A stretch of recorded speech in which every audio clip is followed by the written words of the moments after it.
Good morning. Steve Stites, Chief Medical Officer here at the University of Kansas Health System, back with you from the Dolph Simons Family Studio. Happy to be with you today. We are joined today by some really great folks who are going to be able to help us tell the story about coronavirus and how to stay safe. Of course, always Dr. Hawkeye is here on the right. Always delighted to have him with us. On the left is Dr. Joel McGuirk. I have known Joel McGuirk for, I don't know, dude, it's been a long time. Yes, many years. Approximately many years. He is our division director, and wait for it, there's a very long phrase here. Division director of the Hematologic Malignancies and Cellular Therapeutics medical director, blood and bone marrow transplant. It's a long way to say he knows a whole lot about blood diseases, and if you ever get sick with like lymphoma or leukemia or something like that, that's the man you want to go see. He and his team are remarkable, and they have brought some incredible therapies to Kansas City, including things that are saving lives that CAR T therapy that would never have been saved in the past, and about to open up a new trial, I hear, and I'm sure we'll be talking about that a little bit. Dr. Elizabeth Muenks is back with us today. Unfortunately, our Skype isn't working, so you have to have a still photo, which doesn't seem fair, but we'll get Skype fixed. We'll get her back. But she's on the line with us today. She's one of our psychologists who works down with our cancer patients. She's done a great job with us before. Elizabeth, we are delighted to have you back with us today. All right, Hawkeye. Hi. What's the news? The news is we are stable as far as hospitalized COVID patients. So 35 today, I believe we had 35 yesterday, 11 of those in the ICU, and 5 of those on the ventilator still. So haven't changed, which is a good thing because we like that better than going up and increasing in our census, but would still like that to fall. We still see people not wearing masks and not doing the things they're supposed to do. Maybe just because we may have some new folks out there, we should remind them of the basic principles and the pillars of infection control that you and I talk about a lot. Maybe we should just give a swing at it. Yeah, absolutely. You know, there is very good population and individual data that supports, this is the science, that supports mask wearing for both parties. The mask in general, if you're not in a healthcare setting, is to protect other people from you. It's to provide a barrier in case you are ill and don't know it. But the mask, even the cloth mask, can provide some protection against the droplets and the virus as well. The other thing is obviously social or physically distancing. World Health Organization says 3 feet or more. CDC says 6 feet or more. We always advocate for 6, 8, 10 feet if able. Certainly outdoors are better than that than indoors as well. And then, of course, adequate hand hygiene. Washing your hands for at least 20 seconds with soap and water, or using an approved alcohol-based sanitizer. Doing that before you put on your mask and after you put on your mask when you have your mask on. Don't manipulate your mask. Don't touch your face, particularly your eyes, your nose, and your mouth, because the virus can get in that way. And again, if you are sick and you are ill, please do not go out in public. And doing those things, we can really start to flatten the curve, decrease the amount of spread of the virus, decrease hospitalizations, and decrease deaths. Yeah, big group gatherings are probably, even though they sound so darn good, and man, don't we all want to do them, probably not the right thing right now. Dr. McGuirk, your patients have been wearing masks for years. I mean, they get a bone marrow transplant, and it's not like they can go out and party and go to bars and be in big congregations and things like that, or gatherings of large people. They seem to wear the masks just fine, and they do well. Talk to us a little bit about the science of mask wearing and how it helps your patients, how it can help anybody stay safe from coronavirus. Absolutely, great question. The cancer patients in general are more predisposed to infections and not doing well when they do acquire an infection. And most of all, blood cancer patients, leukemias, lymphomas, myelomas, and stem cell transplant patients have profoundly compromised immune systems. So as you pointed out, for decades, our population of patients have been wearing masks to and from clinic, avoiding crowds, social distancing, and meticulous hand washing. As a matter of fact, we, for many years at our institution here, have provided formal classes for patients and their families about the importance of minimizing exposure risk and acquiring community viruses, which portend a significant challenge to our patient population. And every year, unfortunately, we have patients that we take care of that we lose to community viruses. All of this before we were contending with COVID. And our patients and their families and all of their friends and care providers understand the critical importance of this, and people are incredibly vigilant, patients and their families. And this goes on for months, particularly in the stem cell transplant patients, sheltering at home, avoiding going out in the community, having somebody else doing the grocery shopping, everybody taking special measures when they come into the home, and then that travel to the clinic and back home again. So our patients for decades have demonstrated that this is very doable, and that it does, and we have good, robust data in our literature to tell us that it does minimize risk for infections, which can be disastrous in our patients, as can be the case for this virus in the general population. Yeah. Yeah, I think that's important in the general population. So you don't just have to have immune suppression or a stem cell transplant or cancer. It can happen to anybody, and we've seen that with Anil Graumacher, who's been on our show a couple times and is an otherwise healthy middle-aged man and really got devastated by this disease. Yes. Elizabeth, how are things going for your patients down in the cancer center? Going well. I think a lot of our patients, the COVID-19 has increased anxiety undoubtedly, as it's increased anxiety for many. Our patients, as Dr. McGuirk was stating, they're, immunocompromised, they're, in a stressful situation already, and anxiety is even higher considering that these patients know that they're at risk. But the resiliency is phenomenal, and it's really great to have this population of patients who have gone through stem cell transplants, are prepping for them, and have already built a great deal of resiliency to only further build on. So that really is something great to be able to tap into to help patients manage their anxiety and recognize what's in their control and be able to kind of say, like, you already are the experts. Like, the rest of the population has to join you in doing what you are already so motivated and vigilant, as Dr. McGuirk said, in doing. So, resiliency is high, and that's the best thing that patients need in a time like this. Indeed they do, and that is such a big deal. Now, there's always got to be some good news out there in the world, and we know we're getting ready to start a vaccine trial here in the early part of August. We're really excited about that. You're starting a new trial today, so I'm going to take a little bit of a left turn here. I want you to talk a little bit about that Yescarta trial. Yes, absolutely. So we actually have a number of clinical trials whereby we take patients' immune cells that should be preventing them from developing cancer in the first place, but fail for a number of reasons. And we take those cells out and re-engineer them in the laboratory to, again, recognize cancer cells, expand them, and infuse them back into patients. And there have been some quite remarkable clinical results in patients who had nowhere else to turn and would have been expected in a number of months to die from their disease. Half of those patients are going into complete remissions, and the majority who go into complete remissions are staying in complete remissions long term. We think are likely cured. Just to say that out loud, you and I have been here before when there was like just a few drugs and everybody died, and now these people are all surviving. That's a remarkable story. It is a remarkable story. It's really a shift, a paradigm shift in outcomes for our patients. It's an incredibly hopeful time. There are many issues to work out, the toxicities of the therapy. Not everybody responds. Some who respond subsequently relapse. So we still have our work cut out for us to better care for our patients. And as you mentioned, Dr. Stites, we have been opening a number of trials looking at these therapeutic strategies for a broad array of cancers, initially just blood cancers, but we're moving quickly into solid tumors such as colon cancer, breast cancer, head and neck cancer, cervical cancer trial opening up soon.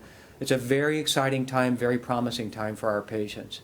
And it's really about how we trusted science, right? I mean, we used science to go back. Talk to us a little bit about the journey from the bench to the bedside and the role of science in that. Really good point. I recently wrote a review article about the history of these CAR T-cell therapies.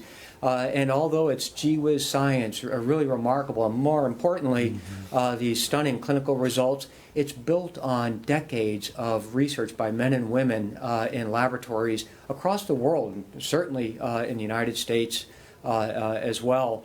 And it's on those building blocks of one study after another, and after decades of research on how the immune system works, and then leveraging that knowledge to turn it into what we're seeing today as curative therapy for patients with aggressive cancers. It's really critically important that we go with the data and the science because that's led us to where we are with the successes in cancer therapeutics today. And I think the same can very well be said about the many decades, even centuries, of research in infectious disease and our understanding of how the immune system there too controls those or doesn't effectively control those. And then the exposures, as we mentioned, the science behind the population spread of viruses, how our immune system deals with these viruses. You know, one thing that I don't understand, and Dr. Muenks, maybe you can help us. Why is it that people will trust science and treatment when it comes to lymphoma, but they don't want to believe it when it comes to coronavirus? I struggle with that, and how help us understand that. Good luck helping us understand that, by the way.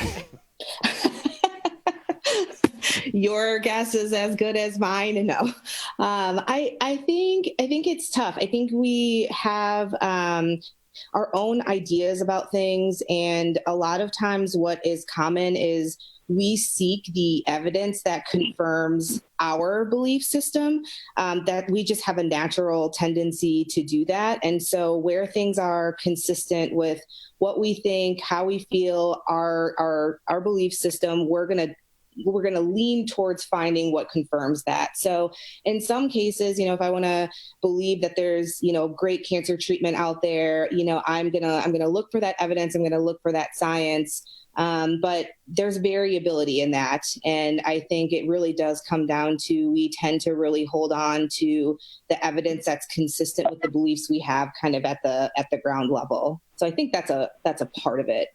But isn't it funny? It's something that's become okay to just make it up. And I look at Joel McGuirk, a person who I've trusted with my life, and I had some funniness in my blood, and he helped me.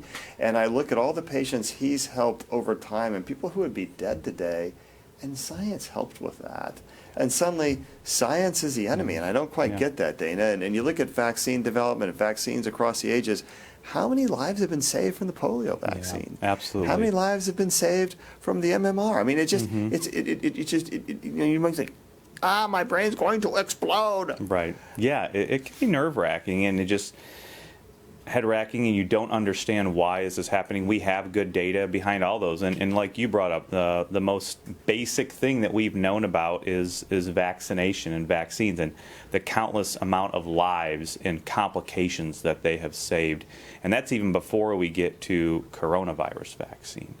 So, we are still working. We still try to get the message out. These are safe, and they have saved lives, saved hospitalizations. We understand that, unfortunately, if you don't understand where you came from and how it was before that, you don't have a good vision for that. So people don't understand that it was their child who was dying from a common disease that we can save from these very common and very useful vaccines. Yeah, it's amazing as I think to myself, gosh, people are doubting all this. They don't want to believe in coronavirus. They don't want to believe in masks, even though your patients wear masks. My patient who's had a lung transplant, they wear a mask. My CF patients, they wear a mask. Your patients, they're going to wear a mask. And then when you get really sick, you want to come to the hospital and you want to have the same science you made fun of suddenly save your life. Right. It's like, well, do you understand the irony there? Because that's kind of goofy. Just inconsistency. Yeah, it's just hard to grasp. So, all right, Jill, are there any questions out there from our media colleagues? No media, but all right. Lots of questions in the community. I'm Let's going to go. start with John, who says, Dr. McGuirk, you focus on the immune system. That's your area of expertise. Are there any cancer drugs that work for COVID-19? Not that I'm aware of. However, it's quite interesting, the biology of viral infections and how the immune system contends with viral infections shares a lot of similarity to that of cancer therapeutics, believe it or not. And that knowledge and understanding is what has allowed us to leverage those data and develop new curative therapies, as we've been discussing. And so there are many lessons, both from infectious disease that we apply in cancer therapeutics and cancer therapeutics that we apply in infectious disease. Vaccinations, for example, are a strategy that have been aggressively pursued now for several decades in the treatment of cancers, actually, to get the immune system to recognize the cancer cells and attack and destroy them. So there's a lot of crosstalk between infectious disease and cancer. Dana, one quick follow-up to that. It's kind of interesting. There are some publications coming out or some information that got put out online from the Mayo Clinic actually, I'm not sure if it's from the Mayo Clinic, but it used the Mayo Clinic database, looking at like 130 or 300,000 patients that had coronavirus and doing some retrospective analysis and asking, do any vaccinations at least help? Did you see that by chance? I didn't see. I know that is a thought that you have some immune system priming. They've talked about polio. They've talked about MMR, Exactly. those types of things. There are trials and studies going on right now for that. So there is that thought. There was BCG vaccine, which is a Tuberculin vaccine for tuberculin. Yep. Yeah. We don't use that here in the United States, but there is some conflicting evidence. There was the largest and probably the best study out of India, where they use it quite frequently, actually didn't show a benefit of getting that. But there are those trials and those studies ongoing. We are looking to anything to help protect people around the world from coronavirus and its effects. And is that going to be possible? We'll see if these other vaccines do have some sort of beneficial effect. Yeah. Okay. I may add just to this, there is a group at Baylor University in Houston, Texas, that are actually developing CAR T cells against viral targets, and including in the laboratory, not yet translated into patients that I'm aware of, in the laboratory studies in the development of CAR T cells against COVID.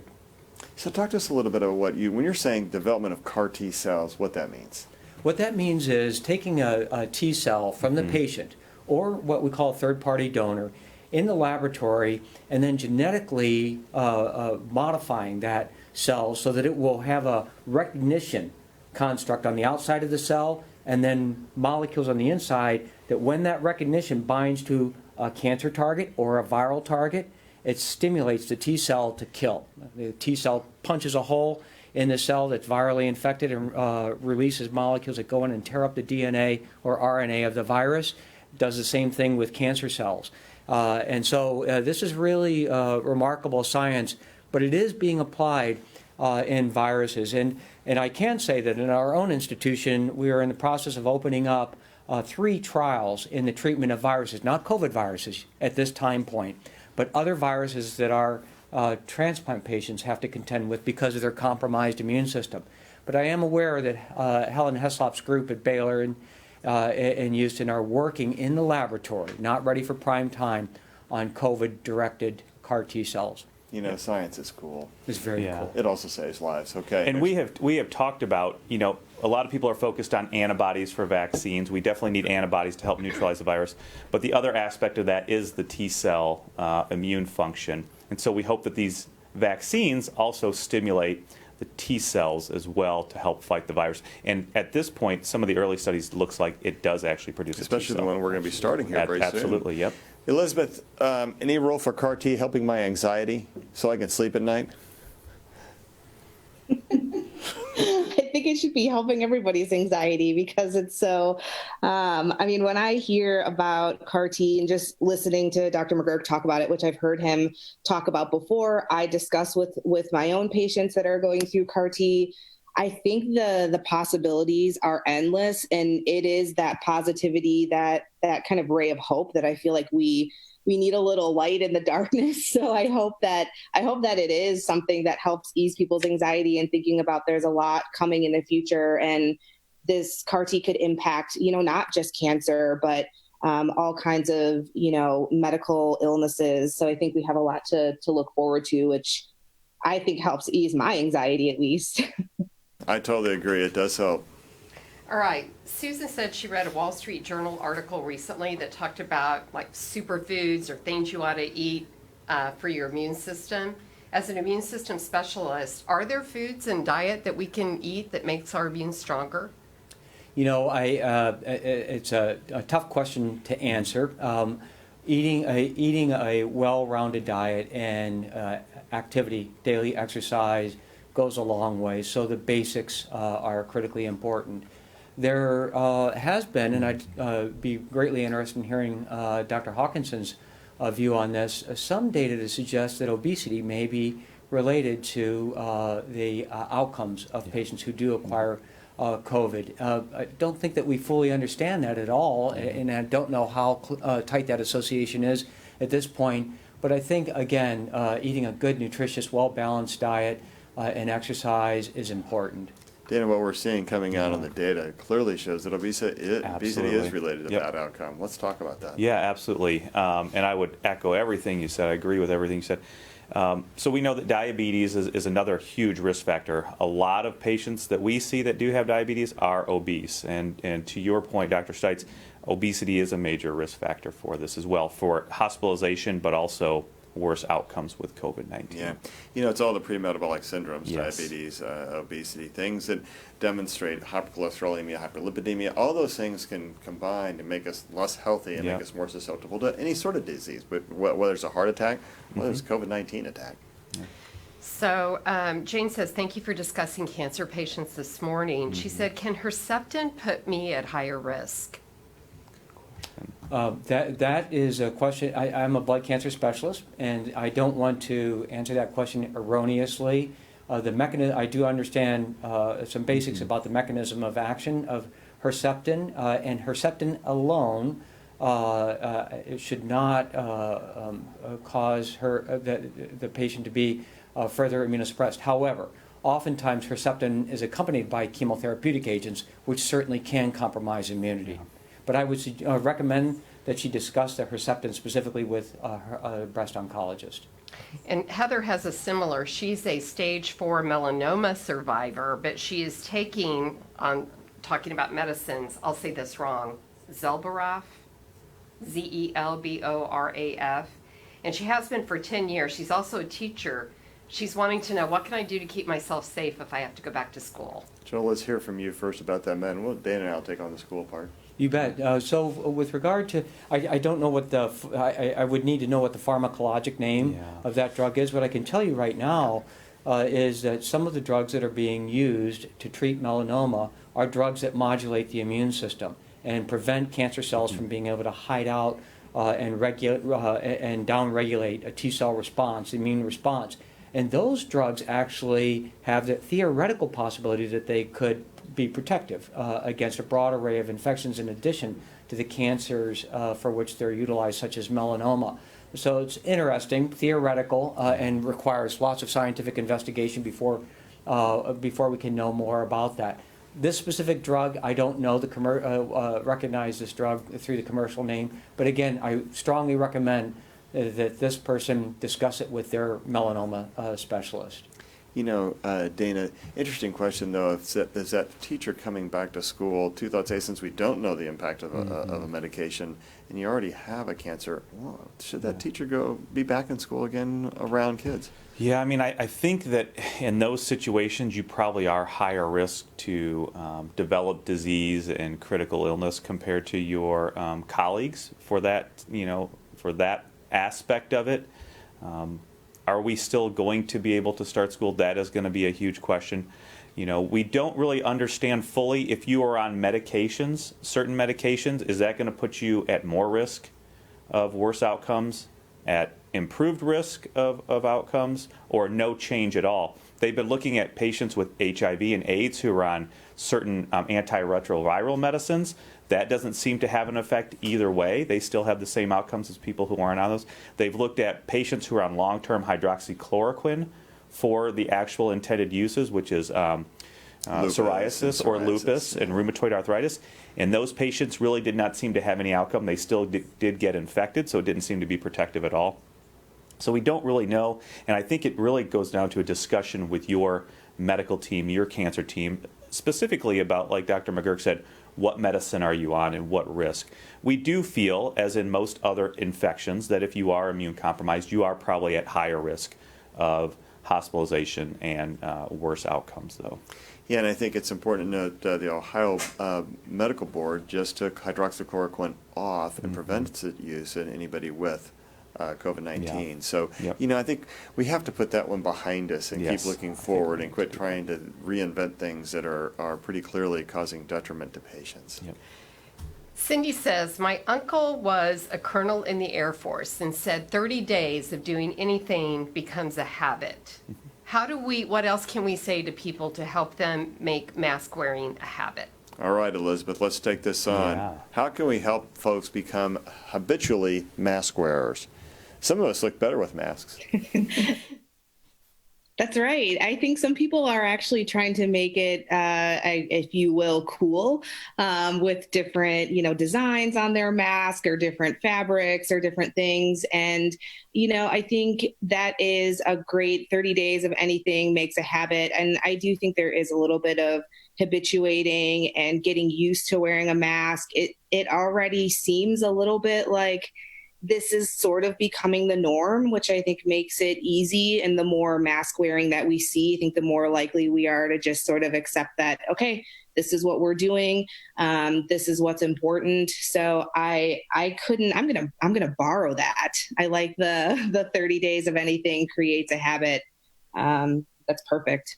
It's really good. And we know, gosh, we just know it works. I think about the flu pandemic in 2019 or 1919 and 1918. Same fights, right? Yep. I don't have to wear a mask. Okay, great. And then you die. And so, I mean, help me understand that, I think Dana. this is another thing of we as a nation are trying to move at warp speed in this culture change.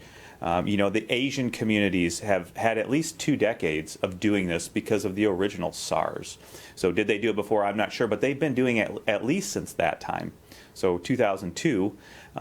They also do it for protection from air pollution as well. So we are trying to, at warp speed, make this large culture change. And we have to understand, again, this isn't about rights. This is about public health. This is about health to loved ones, to your neighbors, and all that stuff. And if we can keep giving that message out and promoting it, and if our elected leaders continue to do it, and our celebrities do it, and are posting on Instagram, that will all help to change the culture and move this forward. Yeah, no shirt, no shoes, no service, and now it should be no shirt, no shoes, no mask, no service. Absolutely. And it is in a lot of communities. May I just comment and follow up on with an analogy? In the Second World War, the nation came together, and the infantry went out on the front lines to protect our nation and our freedoms. In this war on COVID, the doctors and nurses, respiratory therapists, and others in the healthcare system are on those front lines, and everybody else needs to do what the nation did that was back home at that time. Turn the lights out on the coast so that we can't be seen. Turn in your metal so we can build airplanes, and everybody in the nation came together. It wouldn't be acceptable socially not to do otherwise. And we're in a similar circumstance from my perspective. Yeah, we are, and we're going to lose. We're over 150,000 deaths in the United States right now. By the way, that's like, 4 or 5 times the number of people who die in any one year from flu. And this isn't just a period of months. Right. And we're going to see a lot more deaths than that. And it's a shame you have to have people like Anir Graumacher, who's one of our patients, who was otherwise healthy. And it's other people who have lost loved ones who have to be out there on the front lines as well, promoting this. Right, and it's the point isn't that wearing a mask protects you. The point is that, and it might a little, but the real thing is wearing a mask protects everybody around you. Jill? Yeah. And I think that I just want to chime in really quickly. The analogies are really helpful because it helps patients and the public. I think anybody wrap their minds around why we wear a mask.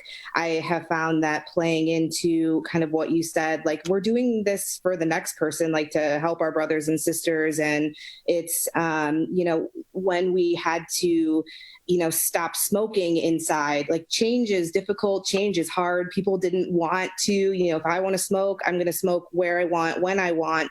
And really not smoking indoors is about helping other people and preventing other people from, experiencing secondhand smoke. So I think the analogies are really important in helping people sort of grasp and understand that this is really kind of a selfless act. Like you're doing this almost more to help the next person. And I think that can play into the fact that we as humans, I hope we dearly want to help other people. Yeah, we forgot sometimes that isn't it the second commandment right there of the 10? So, yeah. Kim says, "Hi, Dr. McGuirk. I am 19 years out, and I am alive from my cancer, and I'm alive today because of you.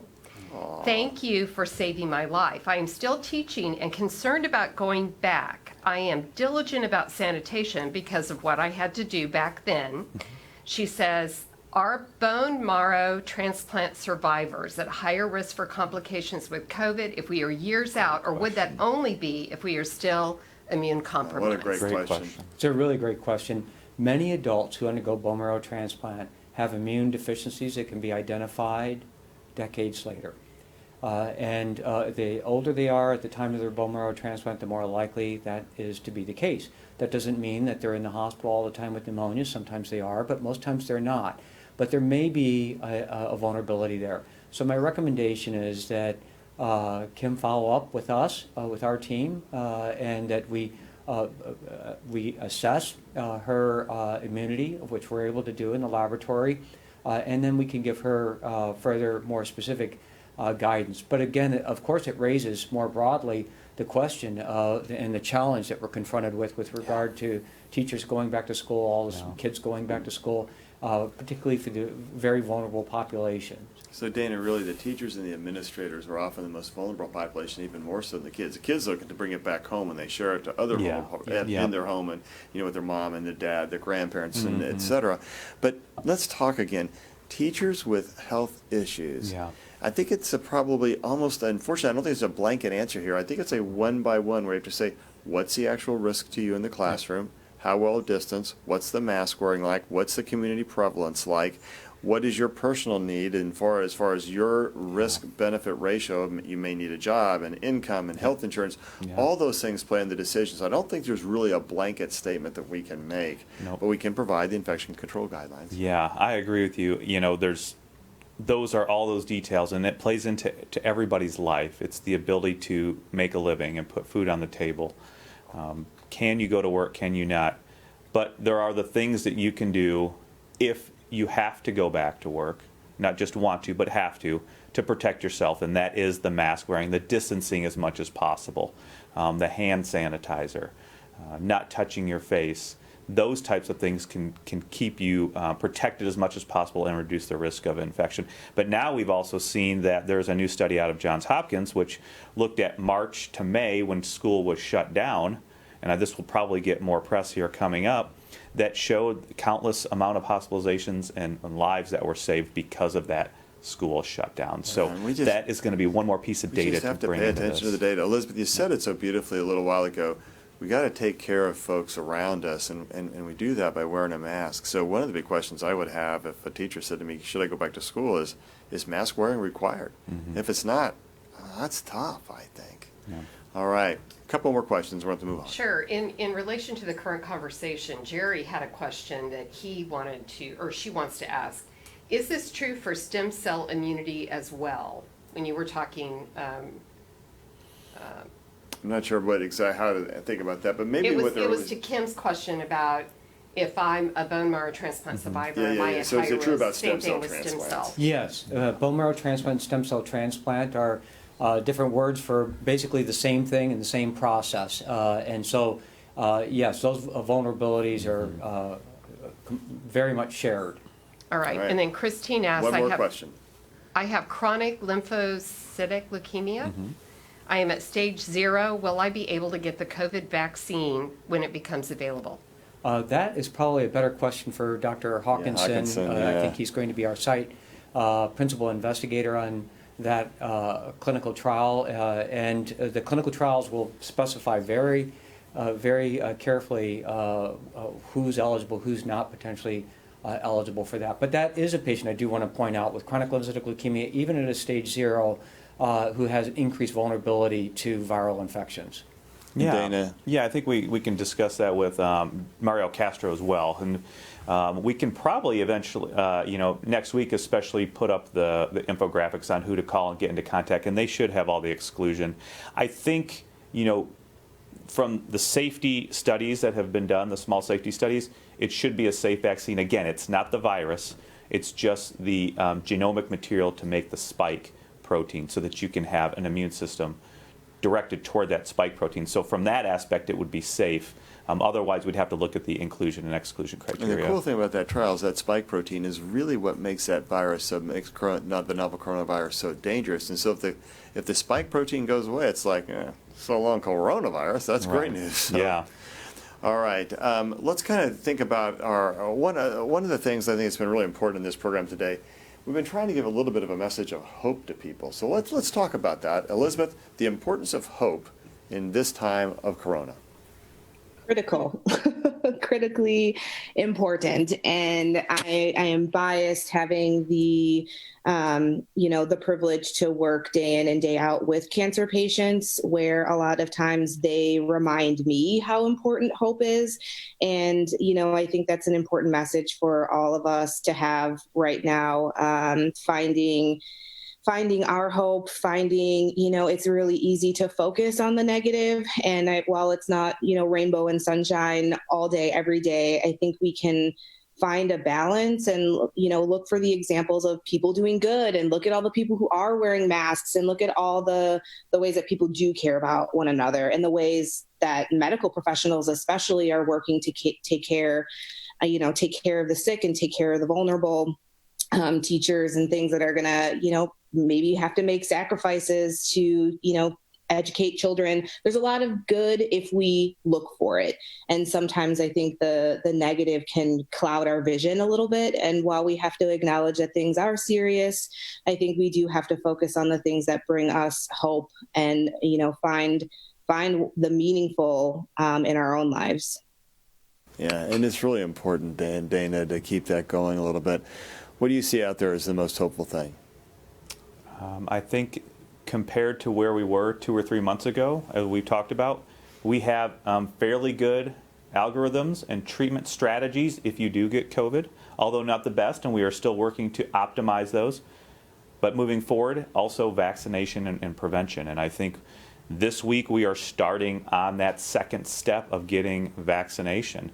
And hopefully when we get these trials enrolled, we will get the data and show that it does cause and does have some protection against hospitalization and severe illness, as well as infection against COVID-19. Joel, hope out there. Science. I think that as we've discussed throughout this conversation, the science offers great hope to our patients. In addition, as Dr. Muenks pointed out, I think we're starting to see our national population come around to the science of population health and how this virus is spread. I do see in my own community more people wearing masks now and being more thoughtful and careful, even walking around in the subdivision and certainly at the Home Depot and the grocery stores. So that offers hope as well. It's easy to be pulled into being very upset about people not wearing masks and not doing the right thing for their neighbors. But there are many people out there who are trying to do the right thing, and that offers great hope. It is about hope and honesty, I think, trying to make sure that we try and keep ourselves looking at this from a very honest perspective and don't try to make up the facts. Because it's hope and honesty to get us things like the Frontiers Hotline. Frontiers is our clinical trial research unit here at KU. They're the ones that are really helping us put together and sponsoring the vaccination trial. There's the phone number that's up on the screen if you'd like to be a participant in that trial. That's how we're going to find out the answer and take that hope and turn it into effective vaccination and therapy and keep folks alive. I think to Dr. Muenks' earlier point, beautifully stated, hope helps keep us alive, and we can't underestimate the importance of that. Hope and being honest with each other. Pandemics are hard, and COVID sucks. Yesterday, my daughter called and found out she lives in Chicago. We were all going to go up and hide out in some woods in Wisconsin for a few days, and Illinois put a travel ban with Wisconsin, so she can't go. And that's kind of bad. But what's worse is if somehow we're going to bring coronavirus back into Chicago or do something around it that would help endanger other lives. And that's what we have to remember is we have to take care of each other in a pandemic. Mm-hmm. If we will just think forward and stay looking forward and doing it with science and hope, we can find our way through this because we know that hope keeps us alive. We've seen it in cancer patients, in lung disease, in infectious disease, in depression and anxiety. Hope keeps us alive. Let's keep staying alive in order to find that hope. Tomorrow, Vince Key is with us. He's the team physician for the Kansas City Royals. We'll be talking about playing baseball in a pandemic. It is our home opener. There'll be some special announcements around that. We're going to have some fun with Vince Key. I like to mess with him a little bit. He's a good man. He's done both of my knees, and he's done my daughter's knees. Actually done my shoulders, my daughter's knees. Good doc, a great doc, and does a great job taking care of the Royals. So we'll look forward to that. I think we have some mask pictures that wrap up as we as we say goodbye to you today. We're back with you tomorrow, and remember, until then, there's still no place like home. Keep hope alive. Listen to some science. We'll talk to you tomorrow.